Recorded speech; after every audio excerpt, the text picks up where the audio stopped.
আপনার কথাই ঠিক গোপাল কাকা, আমরা এভাবে নীল চাষ করলে একদিন খেতে না পেয়ে মরবো। যাক সুবল, তুমি যে বুঝতে পেরেছো এটাই সব থেকে বড় কথা। আমাদের ধান আর আনাজ শস্য চাষ করাই হলো এই কৃষ্ণনগরের ভিত্তি, বুঝলে? শুধু ভাবছে সাহায্যের মুখের উপর না করে দিলে তারা না জানি কি করে বসবে। কোনো ভয় নেই সুবল, আমি মহারাজকে সব জানাবো। এভাবে তো চলতে পারে না। ওই নীল চাষ করার জন্য লাভবান হবে ইংরেজরা, আর এদিকে আমরা না খেতে পেয়ে মরবো। ঠিক ঠিক। শোনো, তুমি সমস্ত চাষিদের গিয়ে বোঝাও ইংরেজদের থেকে নেওয়া দাদন ফিরিয়ে দিতেই হবে, না হলে কিন্তু সমূহ বিপদ। এই বলে রাখলাম, তুমি শুধু একা কেন, আমিও সবার ঘরে গিয়ে বোঝাবো যাতে কোনো চাষি নীল চাষ না করে। হয়তো হাবুল যাচ্ছে। হাবুল, হাবুল শোন না, শোন।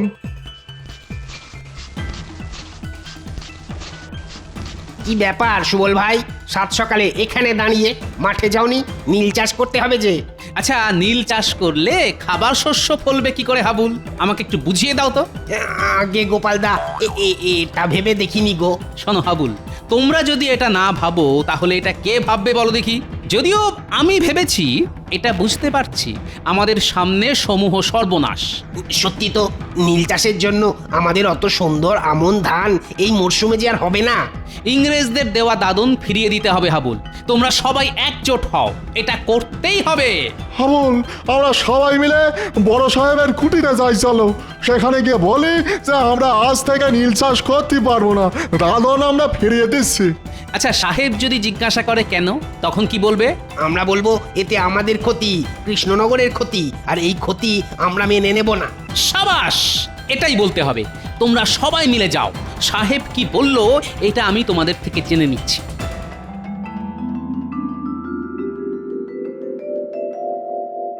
কি ব্যাপারটা কি মন্ত্রী? জমে পিছু যথেষ্ট কমিশন দেওয়া হচ্ছে, তা সত্ত্বেও চাষিরা দাদন ফিরিয়ে দিচ্ছে, নীল চাষ করতে চাইছে না কেন? আমি মানে ঠিক বুঝতে পারছি না, মানে এরকম কেন হলো। তুমি মানে খাটলে হবে মন্ত্রী? মন্ত্রী হয়েছো কেন? আসলে আমি তো আপনাদের হয়ে প্রকাশ্যে কিছু করতে পারছি না, তাহলে সব জানাজানি হয়ে যাবে। ওদিকে গোপাল চাষিদের বাড়ি বাড়ি গিয়ে তাদের এক কাট্টা করছে। তো বুঝতে পারছি চাষিদের আর মুখের ভয় দেখানোয় বাধ্য করা যাবে না। যদি ব্যাটাদের তুলে এনে আচ্ছা করে চাবুক পেটা করা হয় তাহলে ঠিক সুরসুর করে রাজি হবে। ওকে ওকে, তাহলে তাই হোক। হ্যাঁ, তাই করুন, এছাড়া উপায় দেখছি না। ব্যাটা গোপালটা নেতা হয়েছে, আমায় জ্বালিয়ে খাচ্ছে সব জায়গায়।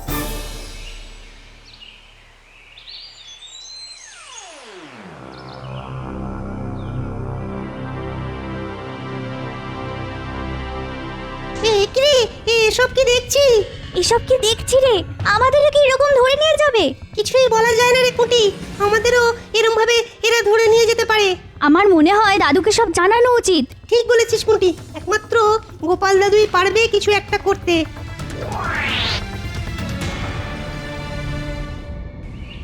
উফ, বেশ চড়া রোদ উঠেছে।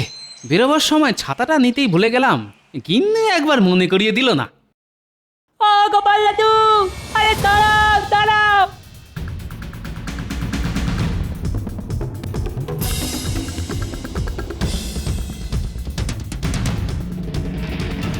ও বাবা, এদের আবার কি হলো? খেলাধুলো বন্ধ করে কোনো নতুন বায়না নিয়ে আসছে নাকি? কি হয়েছে রে, তোর হাঁপাচ্ছিস কেন? এখন যা যা, আমার কাছে মোয়া নাড়ু কিচ্ছু নেই। না গো দাদু, আমরা মোয়া নাড়ুর জন্য আসিনি। তাহলে আমরা দেখতে পেলাম গোড়া সেনারা তিনজন চাষি ভাইকে কোমরের দড়ি পরিয়ে টানতে টানতে নিয়ে যাচ্ছে। বলিস কি? তার মানে এটা নীল চাষ না করার ফল। ঠিক আছে, তোরা খুব ভালো করলি আমাকে খবরটা দিয়ে। এখন তোরা ঘরে যা।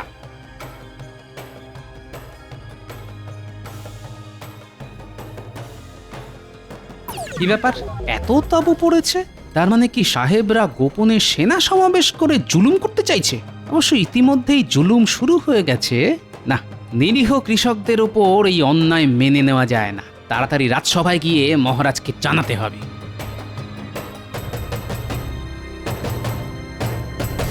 কি ব্যাপার গোপাল, তুমি হলে হাসির আস্ত কুম্ভ, কিন্তু তুমি আজ খুব মনমরা বলে মনে হচ্ছে। এ গিন্নি বকেছে নাকি?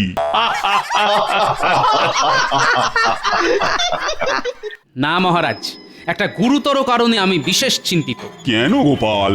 আমি তো তোমার এই চিন্তার কারণটাই জানতে চাইছি। কারণ তুমি চিন্তিত থাকলেই আমার যে বড় ভয় করে। মহারাজ, মনে হচ্ছে ইংরেজ সাহেবরা কৃষ্ণনগরে আবার একটা গোলমাল শুরু করতে চাইছে। সে কি? কেন? প্রজারা তো বেশ স্বস্তিতে আছে বলেই শুনেছি। তোমার বুদ্ধিতে কৃষকরা তো দাদন ফিরিয়ে দিচ্ছে, তারা খাদ্যশস্য চাষ করছে। সেটা আমিও ভেবেছিলাম মহারাজ, কিন্তু ওই গোরা সাহেবরা এত সহজে এটা মেনে নেবে না। আসার পথেই দেখলাম নতুন করে সেনা তাঁবু পড়েছে, আর শুনলাম 3 জন কৃষককে নাকি কোমরে দড়ি বেঁধে নিয়ে গেছে। সে কি? নতুন করে সেনা ঢুকছে নাকি কৃষ্ণনগরে? কই, আমায় তো কেউ জানায়নি। মন্ত্রী, তুমি সারাদিন করোটা কি বলো তো? এক্ষুনি চর লাগিয়ে খবর নাও, এর উদ্দেশ্য কি? চর তো আমি মহারাজ, তবে কৃষ্ণনগরের নয়, সাহেবদের। বদলে যা পাই সারা মাসে রাজসভা থেকে তার অর্ধেকও পাই না। কি হলো? কি ভাবছো কি বলো তো মন্ত্রী? না, আপনি ভাববেন না মহারাজ, আমি দেখছি।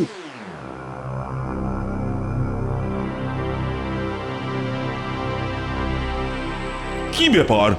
তোমরা আমার প্রজা, কিন্তু তোমাদের চোখে জল কেন? আমাদের সর্বনাশ হয়ে গেছে মহারাজ।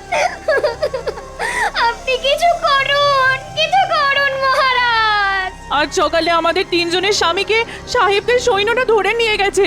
আমাদের স্বামীরা কেউ নীল চাষ করতে চায়নি, তাই। কি সর্বনাশ! ও গোপাল, এর একটা বিহিত তো করতেই হবে। আমার রাজ্যে অনাচার আমি তো কিছুতেই মেনে নেব না। মহারাজ কিছু একটা করুন। মহারাজ, এক্ষুনি চলুন সাহেব কুটিতে। এই সত্যি মেনে নেওয়া যায় না মহারাজ। তুমি চুপ করো গোপাল, মহারাজ গিয়ে কি করবে? তাতে সাহেবরা আরো খেপে যাবে। চাষিরা নিশ্চয়ই কোনো বেগরবাই করছে, তাই ধরে নিয়ে গেছে। 2-4 ঘা দিয়ে ঠিক ছেড়ে দেবে। বাহ, মন্ত্রীর দেখছি সাহেবদের জন্য দরদ উথলে উঠছে। গোপাল, আবার বাজে কথা। তুমি যদি বোকার মতো কথা বলো তাহলে সেটা মেনে নিতে হবে। ভুল করছো মন্ত্রী, আমি যেতে চাই। এদের চোখের জল আমি দেখতে পারবো না। চলো চলো একবার সাহেব কুঠিতে যাই, আমি, তুমি আর গোপাল। না মহারাজ, এই সামান্য ব্যাপার নিয়ে ইংরেজদের সঙ্গে সম্পর্ক খারাপ করা ঠিক হবে না। আপনারা যেতে হলে যান, আমি যাচ্ছি না। মন্ত্রী মশাই কি ভয় পেয়েছেন? তোমার যা খুশি তুমি ভাবতে পারো গোপাল, আমার অনেক কাজ আছে। চলুন মহারাজ, দেরি করে আর কাজ নেই।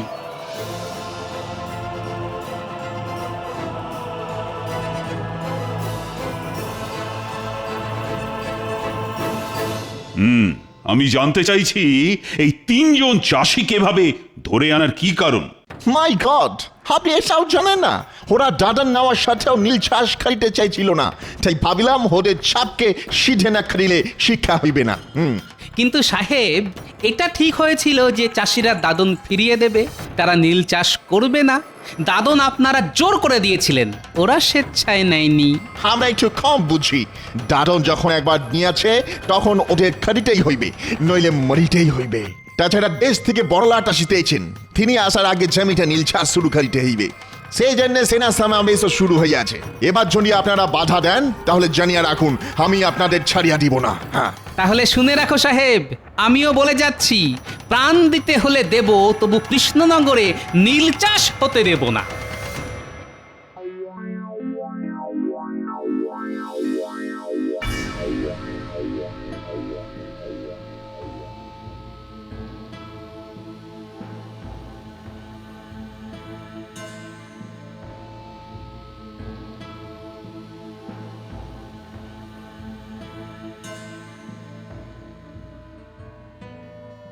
সর্বনাশ হয়ে গেছে মহারাজ, কৃষ্ণনগর জুড়ে কান্নার রোল উঠেছে। আজ সকালে হরিচাষীকে আধমরা অবস্থায় উঠোনে ফেলে গেছে, কিন্তু বাকি 2 জনের কোনো খোঁজ নেই। বলো কি গোপাল? হায় হায় হায়, রাজ্যে কি শুরু হলো? মন্ত্রী, এ কি সব শুনছি? না মহারাজ, আর চুপ থাকা যায় না। কাল ওই সাহেবের কথা শুনলেন তো, আমাদেরও বদলা নিতে হবে। ইটের বদলে পাটকেল না দিলে ওই সাহেবদের শিক্ষা হবে না মহারাজ। এক্ষুনি আমাদের কিছু লোক জোগাড় করতে হবে, আর রাতের অন্ধকারে ওদের তাঁবুতে আগুন দেব। ওদের বুঝিয়ে দিতে হবে আমরাও ভীতু নই। এটাই হবে আমাদের উপযুক্ত জবাব। কামানের মুখে ওই লাঠি সোটা ছুটকারে উড়ে যাবে। তার চেয়ে ওদের সাথে সন্ধি করে কিছু জমি নীল চাষের জন্য ছেড়ে দেওয়া উচিত মহারাজ। এ কি বলছো মন্ত্রী? ওদের কাছে বশ্যতা স্বীকার করে দেশের জমি ওদের দিয়ে দেব? না না না না না, আমি স্বাধীনভাবে বাঁচতে চাই, এ আমি কিছুতেই পারবো না। কিন্তু মহারাজ, কোনো কিন্তু নয় মন্ত্রী, ওদের একটা জোরালো জবাব দিলে যদি ওদের শিক্ষা হয়। গোপাল, তুমি তুমি সাবধানে সমস্ত আয়োজন করো। লোক জানাজানি হলে কিন্তু পুরো পরিকল্পনাটাই ভেস্তে যাবে। আমি তোমার সাথে আছি। এ হতে দেওয়া যায় না। যেভাবেই হোক বড় সাহেবকে খবরটা দিয়ে সতর্ক করতে হবে, না হলে এই অনর্থ ঘটলে আমায় সাহেব ছেড়ে দেবে না।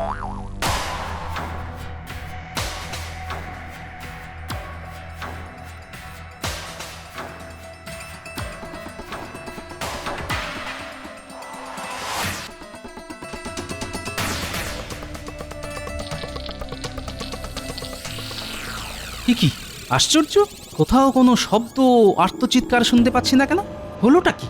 তার মানে তাঁবুতে গোড়া পল্টনরা নেই। সম্ভবত ওরা আগে থেকে খবর পেয়ে সরে পড়েছে, কিন্তু এই খবর তো আর কেউ জানে না। তার মানে কি মন্ত্রী? আচ্ছা,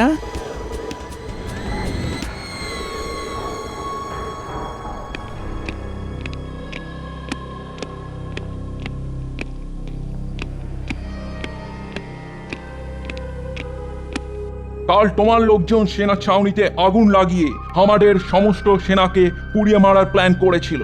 ভাগ্যিস মন্ত্রী সরি গোপন সূত্রে খবর পেয়ে ওদের সরিয়ে নেওয়া হয়েছিল। কি কি বলতে চাইছো তোমরা? মনে রেখো, এর জবাব তোমরা পাবে। আজ সতর্ক করতে এলাম, নিজেদের লোকেদের সামলাও। বড় লাট আসার আগে বড় সাহেব কোনো গন্ডগোল বরদাস্ত করবেন না, মনে থাকে যেন। আপনাদের সাহেবকে বলুন আমাদের দুজন চাষিকে ফিরিয়ে না দিলে বড়লাট আসার আগেই দেশবাসী ওনাকে লাটে তুলে দেবে। একবার মন্ত্রীর নাম বেরিয়েছিল, তার মানে যা ভাবছি তাই। মন্ত্রী ওদের হয়ে গুপ্তচরের কাজ করছে।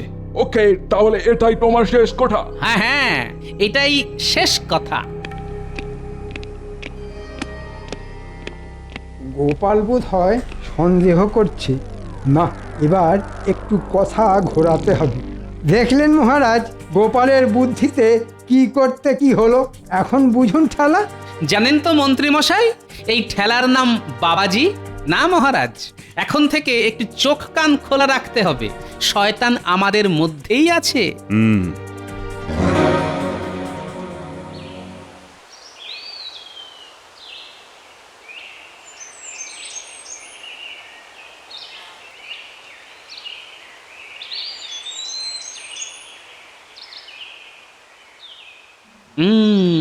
এদের দিয়েই আমার কাজ হবে। এই পুঁটি, নাপলা, গুলটে, টাপা, তোরা এক দৌড়ে এদিকে চলে আয়। কি গো দাদু? তোরা শোন, মন্ত্রীর গতিবিধির ওপর একটু নজর রাখতে হবে। এই কাজটা আমরা ভালোই পারি। তোরা নজর রাখবি আর আমাকে খবর পৌঁছে দিবি। যা, তোরা এখন গিয়ে খেলতে পারিস, যা। প্রজারা এখন বিধ্বস্ত, ভেঙে পড়েছে। এখনই ওদের এক কাট্টা করে ঝাঁপিয়ে পড়তে না পারলে ওই সাহেবরা ভাববে আমরা ভয় পেয়েছি, তাতে অত্যাচার আরো বাড়বে। শোনো, তোমাদের সবাইকে লাঠি সোটা নিয়ে এক কাট্টা হতে হবে। আপনি বললে আমরা এক্ষুনি প্রস্তুত হতে পারি। আমরা সবাই ইংরেজ কুঠি আক্রমণ করব।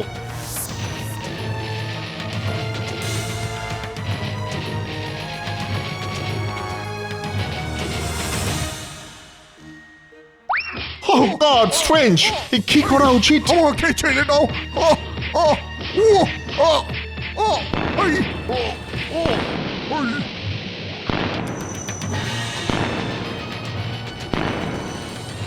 বন্ধুরা, তোমরা কেউ ভয় পেও না। আজকে ওদের ভয় পাবার দিন। ইংরেজ দূর হও, ইংরেজ নিপাত যাও। দিন দিন পরিস্থিতি খারাপে ঠিকে যাচ্ছে। এসব চালিতে থাকিলে তো বড়লাট আসার আগেই আমরা লাটে উঠিব। মন্ত্রীটাও কোনো কাজের নয়, ফুল। এত টাকা নিচ্ছে, ওকে ধরে আনো।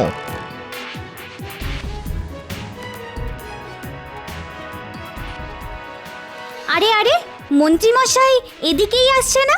তাই তো, এদিকে সাহেবদের বাড়ি ছাড়া তো আর কিছুই নেই। তাহলে হয়তো সাহেবদের সাথেই দেখা করতে আসছে। চল লুকিয়ে পড়ি, তারপর দেখতে হবে সাহেবদের সঙ্গে মন্ত্রী মশাইয়ের কি দরকার।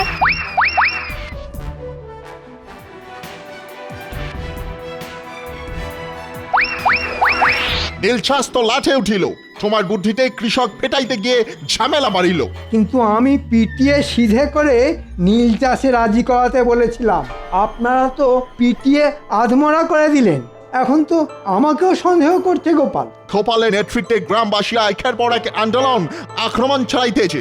এদিকে নীলছাসের এই হাল, ওদিকে আবার আক্রমণ। বড়লাট এসে দেখলে সর্বনাশ হইবে, কিছু একটা করে এসব বন্ধ করিতেই হইবে। মন্ত্রী, ডু সামথিং। কিছু ভাববেন না, কান টানলে মাথা আসবে। গোপালের এতবার মহারাজের প্রশ্রয়, ওকে ফ্যাসাদে ফেলতে হবে। কাল ভোররাতে মহারাজের প্রাসাদ কামানের মুখে গুঁড়িয়ে দিন সাহেব। এটা তুমি কি বলিতেছ মন্ত্রী? হ্যাঁ সাহেব, আমি দেখতে চাই গোপাল কোন দিক সামলায়। কালকের মধ্যেই সব ব্যবস্থা করুন সাহেব, আমি আপনাদের পথ দেখাবো। পেছন দিক থেকেই প্রাসাদ আক্রমণ করব আমরা। এখন চলি সাহেব। তাহলে এই ব্যাপার, হ্যাঁ? হ্যাঁ গো দাদু, কি করবে এখন? করার তো অনেক কিছুই আছে রে। তোরা খুব ভালো কাজ করেছিস, খুব ভালো মিষ্টি তোদের পাওনা রইলো। আমার দিকে দেখি সবাই সন্দেহের চোখে দেখছে, তাই এবার একটু ভালো সাজতে হবে। মহারাজ, গোপন সূত্রে খবর পেলাম সাহেবরা রাজপ্রাসাদ আক্রমণের ছক কষছে। তা আমাদের কি এখন করা উচিত? তাই বলি কি, আমাদের এখানে থাকা ঠিক নয়। কয়েকটা দিন সবার নিজের বাড়িতে গা ঢাকা দিয়ে থাকা উচিত। আপনিও কয়েকটা দিন অন্য কোথাও চলে যান মহারাজ। আহা মন্ত্রী, কি বললেন! অসম্ভব কথা বলুন না তো মন্ত্রী। এই বিপদের সময়ে আমি প্রাসাদ ছেড়ে চলে যাব? না মানে ভালোর জন্যই বলছিলাম। সবাই মিলে বুক চিতিয়ে লড়বো। তোমরা সবাই আছো, আর গোপাল তো আছেই। এত ভয় পেলে তো ওরা পেয়ে বসবে। আমি নেই মহারাজ, গোপাল সাহেবদের অকারণে চটাবে, আর আমরা কামানের মুখে খামোকা জীবন দিতে পারবো না। আমি চললাম, কয়েকটা দিন গা ঢাকা দিয়েই থাকি। কি তোমার তোমার এত স্পর্ধা মন্ত্রী? ওকে যেতে দিন মহারাজ, ওর মতো মানুষের দেশ রক্ষায় কোনো প্রয়োজন নেই। সব ভুলি উড়ে যাবে, আগে তো বেঁচে থাকো। চলি, তোমরা বেঁচে থাকলে আবার দেখা হবে। মহারাজ, আমাদের বিপদ আসন্ন, আসল শয়তানটা গেছে। এখন আলোচনায় বাধা নেই। আপনারা সবাই বলুন, রাজ্যের এই বিপদে আপনারা সঙ্গে আছেন তো? হ্যাঁ নিশ্চয়ই। যা করার আজই করতে হবে মহারাজ। আজ ভোর রাতেই হামলা হবে, আমি নিশ্চিত। আপনাদের যা করতে হবে শুনুন। ব্যাস, আপনারা সারা গ্রাম ঘুরে লোকজন আর লাঠি ইট পাথর নিয়ে প্রস্তুত থাকবেন। আমি কয়েকজনকে নিয়ে এদিকে ফাঁদটা পাতব। বেশ, তবে তবে তাই হোক গোপাল। তোমার উপর আমার যে অনেক ভরসা।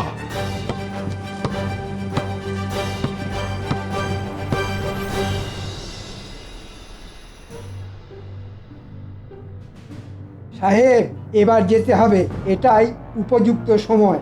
রাজপ্রাসাদের পেছনের মাঠ দিয়ে আক্রমণ করব। ইয়েস, আমাদের দুটো কামান রেডি। তাহলে মাঠে পৌঁছালে কামান দাগবো, আর সব খতম। হ্যাঁ,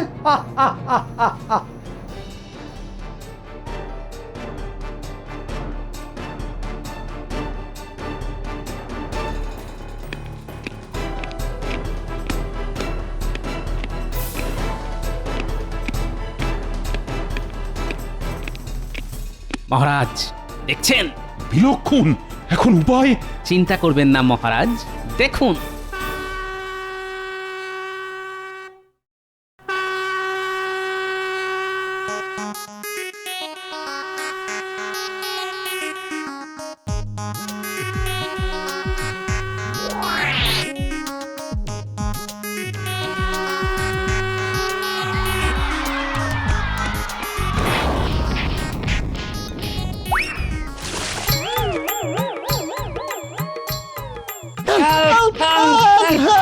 মহারাজ দেখুন, সবাই কিরকম পা চুল করছে। বালতিতে বিছুটি পাতা বেটে রস ছিল। কি করেছো গোপাল? ভাবাই যাচ্ছে না। এবার দেখুন মহারাজ।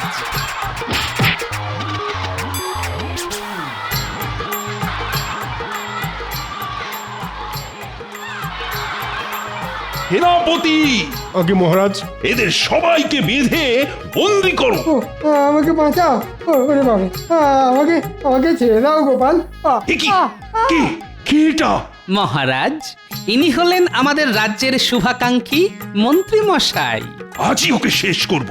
ধৈর্য ধরুন মহারাজ, মন্ত্রীকে শাস্তি দেওয়ার সময় পাবেন।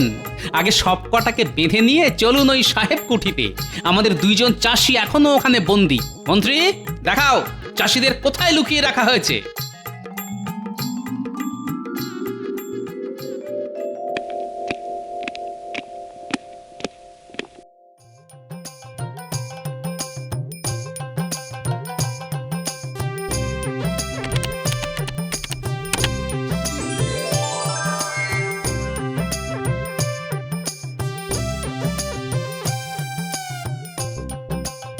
আর কোনো ভয় নেই হাবুল আর সুবল, তোমরা মুক্ত। মহারাজ, সব কটা ইংরেজকে গারদে বন্দি করতে বলুন। বড়লাট এলে রাজ্যের মানুষই তার সামনে এদের শাস্তি দেবে। মহারাজ, ভুল হয়ে গেছে মহারাজ, মাফ করে দিন। ছি ছি মন্ত্রী, ছি! তুমি এতটা নীচ! অর্থের জন্য নিজের দেশকে বিক্রি করতে চাও? এর বিচার আমি নয়, প্রজারাই করবে। শাস্তি ওরাই দেবে। ভাবতে অবাক লাগে, আমার রাজসভার মন্ত্রী কিনা দেশদ্রোহী। দেখো দেখো, গোপালকে দেখে শেখো দেশপ্রেম কাকে বলে। মহারাজ, দেশের নুন খাই, দেশকে ভালোবাসা তো কর্তব্য। আমি কর্তব্যটুকুই করেছি মহারাজ। জয় গোপালের জয়। গোপালের জয় নয়, এ আমাদের মাতৃভূমি কৃষ্ণনগরের জয়, আমাদের দেশের জয়।